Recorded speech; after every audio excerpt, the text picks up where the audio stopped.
Tuna neno leo asubuhi, habari ya meza ya Bwana. Kisoma kitabu cha Ufunuo kwanza 13 mstari wa kwanza. Biblia imetuambia kwamba ukisoma hapo, kuna mnyama aliyetoka katika bahari.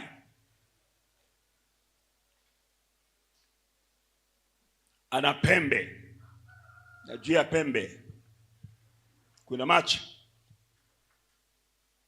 Na macho hayo yamepewa ruhusa ya kukufuru Mungu muda wa miaka 3.5 au miezi 42.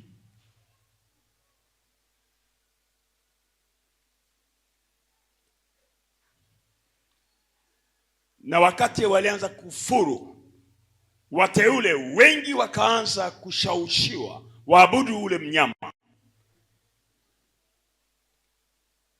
Na hapo kwa 8 wametuambia kwamba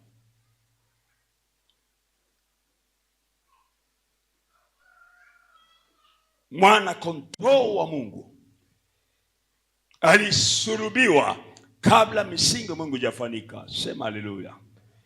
Kabla mbingu hazijafanyika na anga na vitu vilivyomo vyote havijafanyika, mwana kondoo wa Mungu alisulubishwa. Alisulubiwa kwa ajili yayo. Dawa ya huyo mnyama ni damu ya mwana kondoo wa Mungu. Sifa kwa Bwana. Yeye ndiyo dawa kubwa. Atapewa ruhusa, kwa sababu tu katika kitabu cha Ufunuo. Hatutaenda mbali na kitabu cha Ufunuo, lakini tunataka kusema ya kwamba katika mpango wa Mungu, hata Matendo ya Mitume walimwambia Wayahudi katika Matendo 4:18, sikudanganyika, wanasema kile mlichokifanya hamkuongeza wala kupunguza,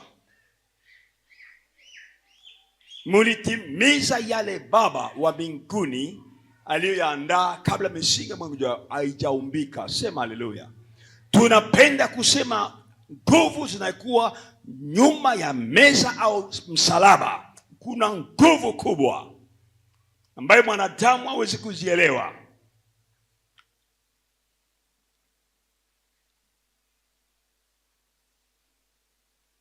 Kenye mulifanya katika ujinga. Kama mngalijua, hamngaliua Bwana wa uzima. Bwana wa uzima mlimuua, mlitimiza ile wanapoita peine capitale hapa chini dunia. Mungu anasema ile ndio zabihu. Sema haleluya. Sifa kwa Bwana. Ukisoma 10:5 Waebrania, wanatuambia hivi: ndio maana alipokuja duniani akasema, Baba hakutaka sadaka wala dhabihu, umenifanya kuwa mwili, umenikubali nikuwe dhabihu na sadaka kwa ajili ya dhambi. Na ndio maana nimesema nimekuja kama ilivyoandikwa katika chuo, ili nifanye yaliyo mapenzi yako. Na baadaye haukupenda, haukukubali sadaka wala dhabihu wala sadaka yoyote kwa ajili ya dhambi. Kama gisi sheria ilivyosema, nimesema mimi niko hapa, nimekuja ili nifanye mapenzi yako. Sema haleluya. Sema haleluya. Nimekuja ili nifanye mapenzi yako.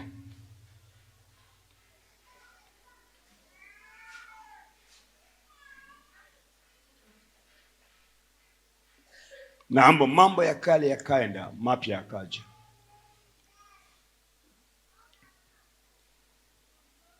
Neno letu asubuhi ya leo Bwana, fanya meza hii igeuze nia yangu nikupendeze wewe. Sema haleluya. Sema haleluya. Hii juma imepita tumesema mingi kwa ajili ya vyenye tuliona kwenye video kuhusu yale Mungu yuko anafanya kwa wakati huu, na sisi kama vile kanisa tumelala usingizi. Tumelala usingizi na tunashindwa kuelewa yale mapenzi ya Mungu. Tumefundishwa vitu vingi, tunatosheka na wokovu wetu, tunatosheka kwa sababu tulibatizwa, tunatosheka na huduma zetu, tunatosheka na kukusanyika siku ya Jumapili hii. Nataka kukwambia hivi, hakuna kanisa itafikisha mtu mbinguni, hata la Mason haitakufikisha mbinguni. Hakuna huduma itafikisha mtu mbinguni, haiko. Hakuna chochote ambacho tunafanya hapa. Na jambo kubwa hapa nataka kusema ni hii, kitakayofikisha mtu kwenda mbinguni ni ushirika wako mpya na Mungu. Sema haleluya. Sifa kwa Bwana. Usitosheke na jinsi ulivyo. Nilipenda tuoneshe picha ya hema jangwani, ungalielewa. Hema jangwani ilikuwa na nafasi ya baraza kwa watu wote kuingilia kutoa zabihu, na watu wengi wanaona, na wametaja hapa habari ya hema ya kwanza, hema ya pili. Pale nje kulikuwa watu wanakuja na sadaka na dhabihu zao, na wanakuja na dhabihu zao wakati amefanya dhambi. Kuhani anamwambia chukua kisu, anatia hapa kwenye mbuzi kama ni mtu kawaida, na kama ni mfalme au ni sultani au ni kuhani wanamuomba ngombe, anatia pale. Sema maneno ambayo uliyafanya. Niliiba. Ima siku mkanisa batu abakweka wanatubu tena. Niliiba. Niliua. Unataja mara 7. Bado umetoa zabihu. Lakini walikuwa kwa wakati wa kumsamaha katikati ya mwaka. Walikuwa na mbuzi 2, moja imetumwa katika pori, nyingine inabakia. Aselele pepo ya jangwa imekula na wanabakia pale.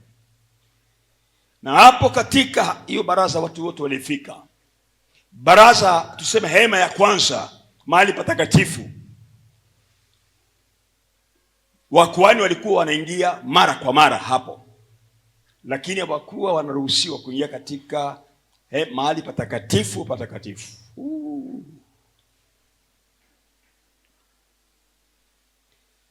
Dhambi zote za kawaida za kuiba,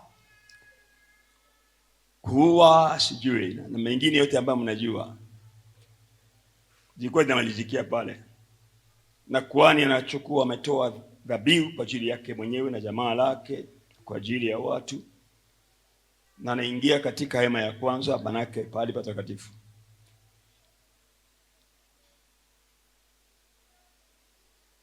Pale patakatifu patakatifu, kuhani alikuwa anaingia mara moja kwa mwaka, mwezi wa 7.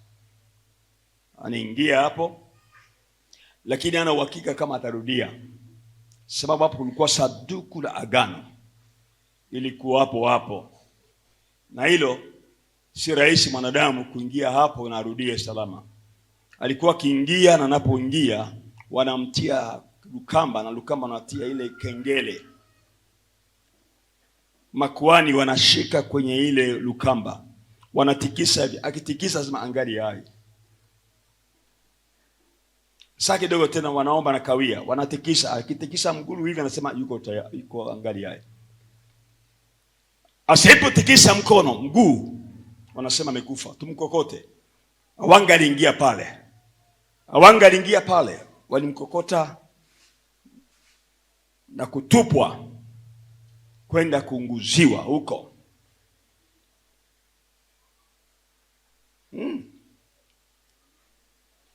Na alikuwa anaingia mara moja kwa miezi, kwa mwaka, kutoa dhabihu kwa ajili ya dhambi ambao wana wa Israeli waliofanya pasipo kujua.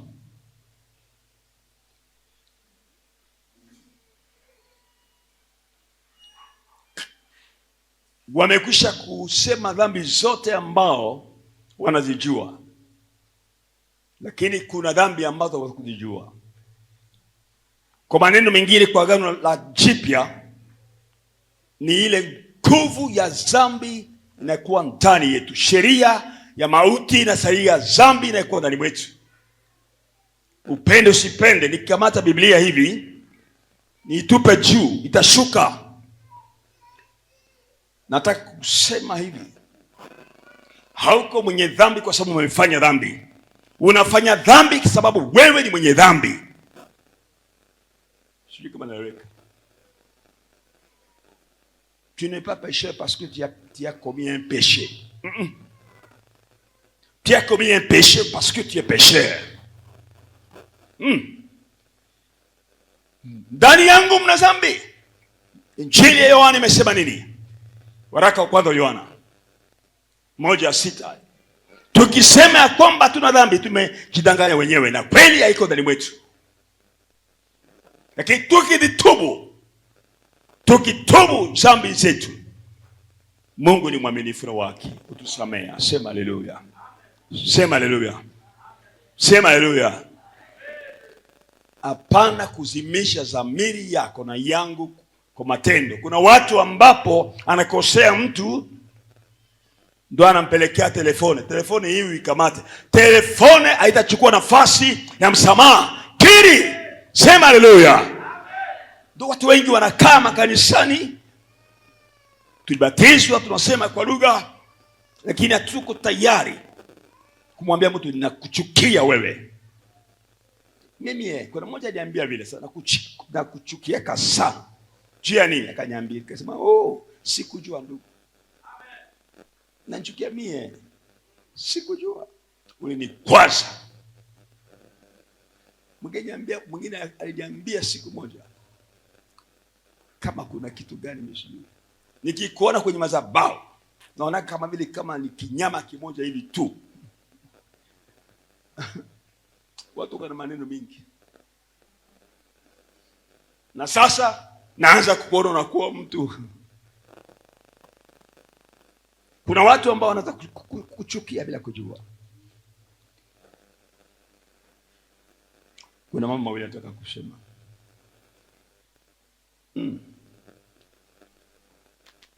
Jambo la kwanza kufuata Timotheo wa kwanza sura ya 5 mstari 13 hadi 15.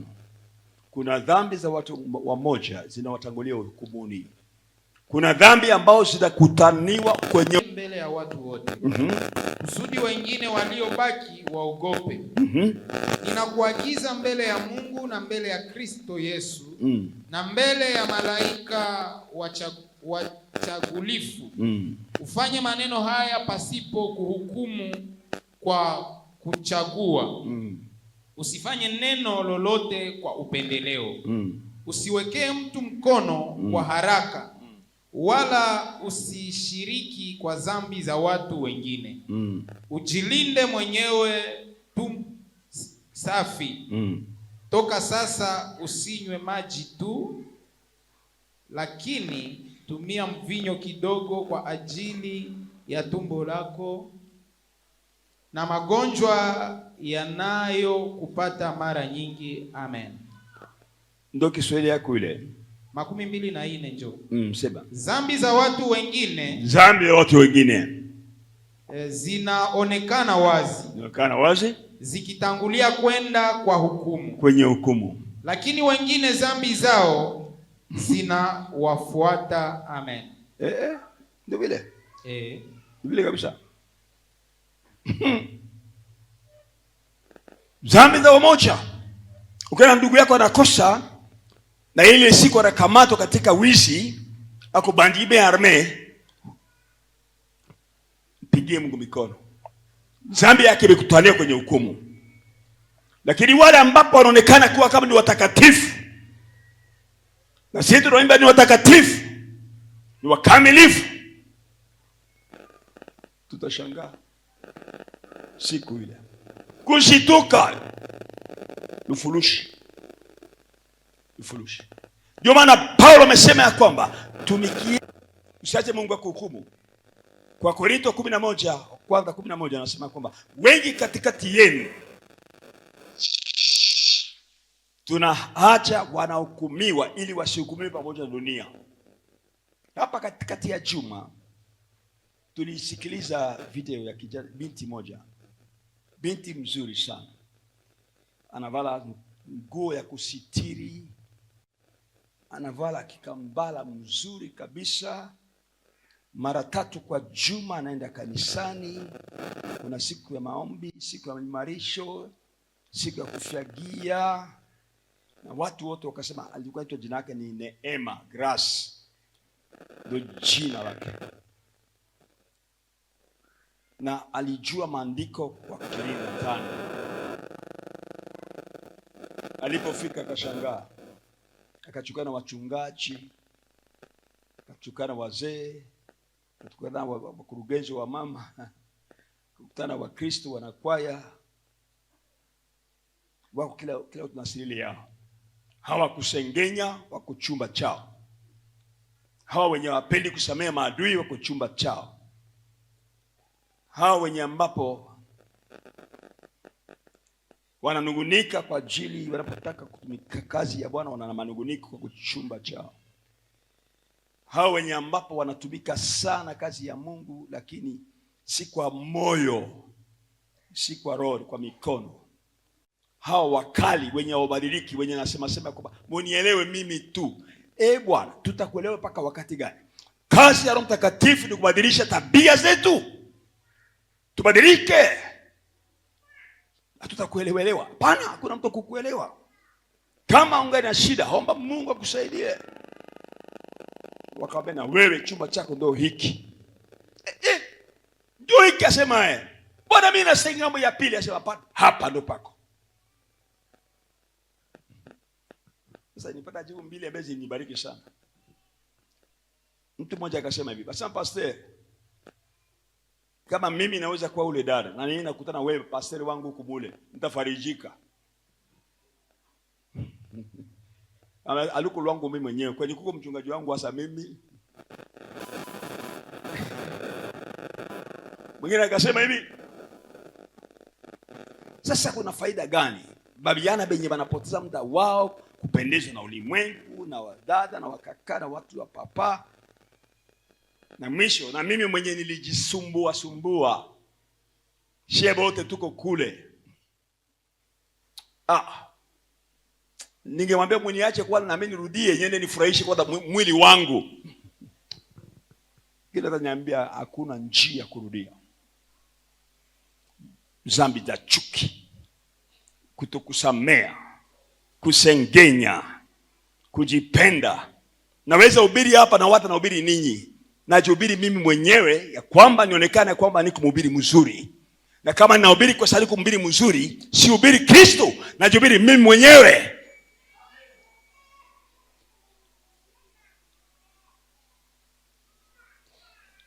Hizo ndio zambi ambazo kuhani mkuu alikuwa akiingilia ndani, kuchunguza mioyo yetu kuna nini.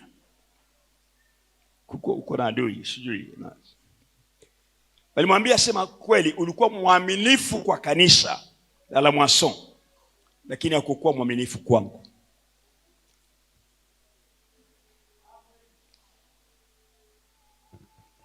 Tuwe waaminifu kwa Yesu Kristo. Sema haleluya.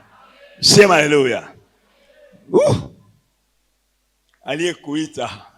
Na nasema ijapo alitaka kumwamakia huko, hakumwamakia kwa ukali, alimwamakia kwa upendo. Watu wengi wanasema kweli si katika upendo.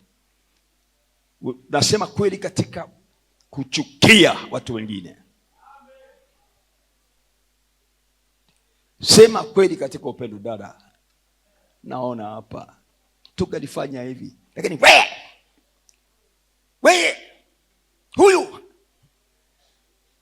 hautaingia mbinguni. Una mbingu yako iko na lufungulo ya kuingiza watu mbinguni.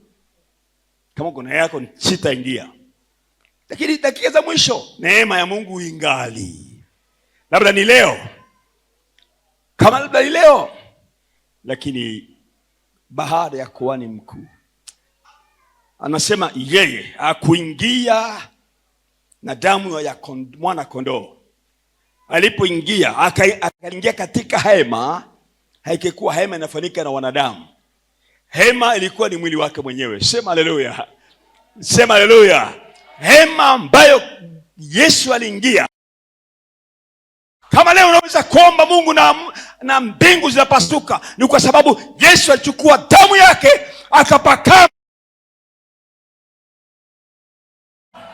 Alipaka damu yote, akapaka. Pepo ya vita akapaka damu yake. Pepo ya kuishi akapaka damu yake.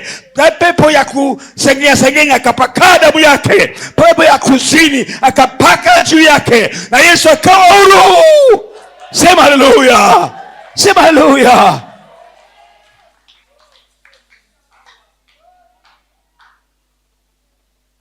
Ya pili. Huko ndilikuwa mlango wa kuingia. Nasikitika tekniki yetu inapata makosa. Watu wote walikuwa wanaingilia huko. Unaingia hapa baraza. Unaingia hapa mahali patakatifu. Unaingia hapa mahali patakatifu. Sikiliza. Pali wewe na mimi tuingilie huko. Mahali ambapo kuna kuwa madhabahu. Madhabahu iko hapa. Nchindo hapa. Sio madhabahu haya. Ni madhabahu haya. Ndio madhabahu haya. Pali ya kuingilia kule. Wewe na mimi baada ya kufa kwake, baada ya kufufuliwa kwake, sitaingia tena kwenye kule niingilia kwenye madhabahu mahali ambapo Yesu yupo. Sema haleluya. Nikaingia kule kwenye yuko. Mungu wangu. Ili ukiomba hauna haja ya mtu mwingine katikati. Hakuna mtu ambaye Mungu ni tate yake. Mungu ni baba yako. Hauna haja kuwa na Mungu tate. Haiko. Katika ufalme Mungu hakuna Mungu tate, uko Mungu Baba. Asante. Na ukimlilia, anakusikia mwanangu kuja. Yakobo alilia, hakupita kwa Ibrahimu. Hakupita kwa Isaka, mwanangu kuja. Mwanangu kuja.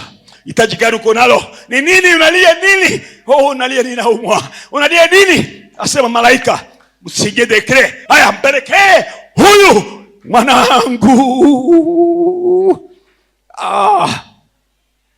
Sasa unafika kwa Mungu, baba yangu, kama kikupendeza, si vibaya yako baba. Hakuna kitu kigumu kama kujua mapenzi ya Mungu. Kujua mapenzi ya Mungu. Sikiliza. Biblia imetuambia hivi. Yesu hapo Getsemani Yesu hakuomba kitu kingine. Baba, kama ikiwa mapenzi yako. Alijua Mungu baba yake ana uwezo. Lakini Kenya alikuwa anatafuta ni mapenzi ya Mungu. Wanatuambia kwamba mnapotaka kuomba, tafuteni kwanza ufalme wa mbingu na haki zake. Na mingine yote iko ni matabishi. Ninaamini leo kama uko tayari kutafuta mapenzi ya Mungu, mengine yote yatafuata baadaye. Solomona aliomba hekima na vyenye kuomba, akasema nilijua kwamba utaomba kufa kwa maadui wako. Usiombee adui yako, muombee baraka. Nawachukiza. Mshike ndugu yako. Adui yako usimwombee laana, mwambie vile, mwambie mwenzako. Mwenikuwa pembeni ya mwambie usiombee adui wako laana. Mwombee baraka. Mungu ambariki, haongezeke masiku na apate nguvu zaidi ya kukutesa. Umwambie ninakuombea wewe. Nakuombea wewe. Apare kuombea laana.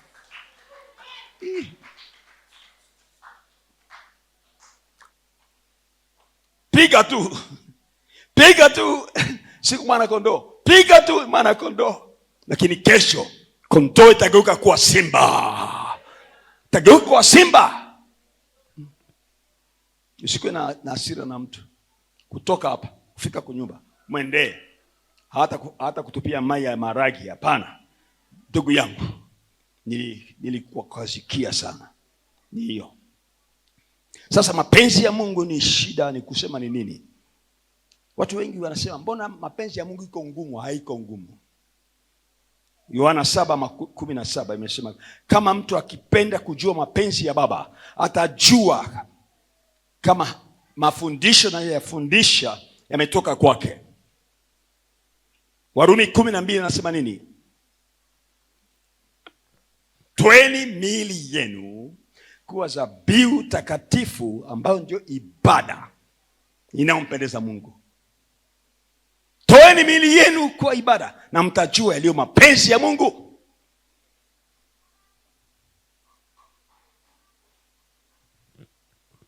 Mtajua yaliyo mapenzi ya Mungu.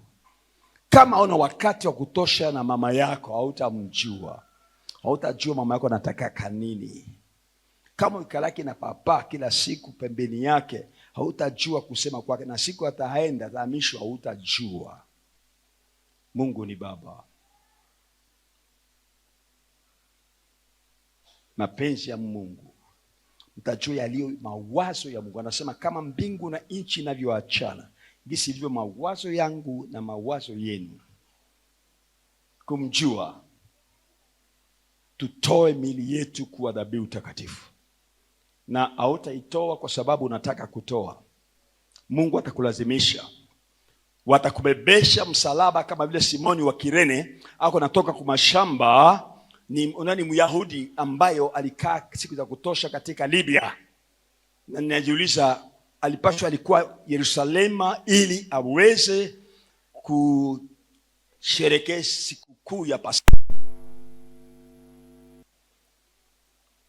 Kuna wengi wangependa kushindwa na wacheke, hawatatoa kitu kwako. Kenye mwenye anaweza toa ni Mungu wa mbinguni. Na hakuna mtu anaweza kutoa kitu cha kwako wewe. Maana ya meza hii ni mimi na wewe tutembee pamoja, tukimtazama Yesu juu, tukisema Bwana unifilia. Kama walimkataa Yesu, na wewe atakukataa. Kuna siku moja, masiku 2 ilipita, nilikuwa soma kitabu cha Timotheo. Nasema nyakati za mwisho watoto watakuwa waasi wa baba zao. Kila mtu atakuwa na adui mtu wa nyumba yake. Itakuwa wakati Mungu, watu watakuwa wanajipenda wenyewe. Watapenda pesa kuliko kumpenda Mungu. Watakuwa na alama ya utaua, ya utakatifu, lakini wanakana nguvu za Mungu. Wenyewe wajazaa, waje kusikia beniki unasema hapa. Ni wenyewe wanazaa wanaelewa kinataka kusema. Sasa wakati mtoto ametomboka nyumbani, utamwambia nini? Utamkasirikia? Ukinungunika siku hizo mtoto amekuchanganikisha akili, wewe ndio shida. Nyakati za mwisho ni alama, ni dalili za nyakati za mwisho. Na muache, na muombee Mungu basi. Nasema ni mazuri kwa ajili yake. Usimlaani. Kukuonyesha laani watoto hapa. Hatuko hapa shule watoto. Hatuko hapa.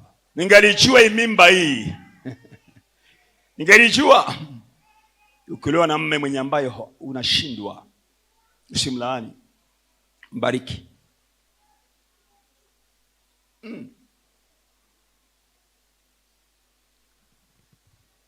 Na hizo ndo mizizi ambayo Yesu alikuja kungoa ndani yetu.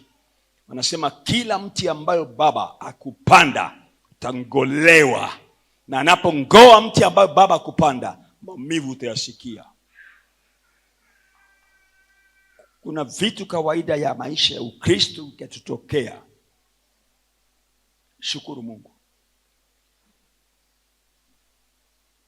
Kuna mtu mmoja ananiambia, pastor, siku moja hivi mtu alikuja kuchokoza kwangu na nikapata hasira na nikamchapa gumi kwa jina la Yesu. Nikasema, ulienda haraka papa. Ulienda haraka. Mungu akusaidie kweli. Alipenda kuonesha wewe ndo ule. Ile maneno matamu matamu unasemaka ile matamu matamu haiko wewe. Matamu matamu haiko wewe. Ule mwenye alipigana ni ngumi kwa jina la Yesu, wamsema Yesu wa wapi? Labda haiko Yesu wa Nazareti. Ni Yesu mwingine. Ule ndo wewe na ndo mie ule.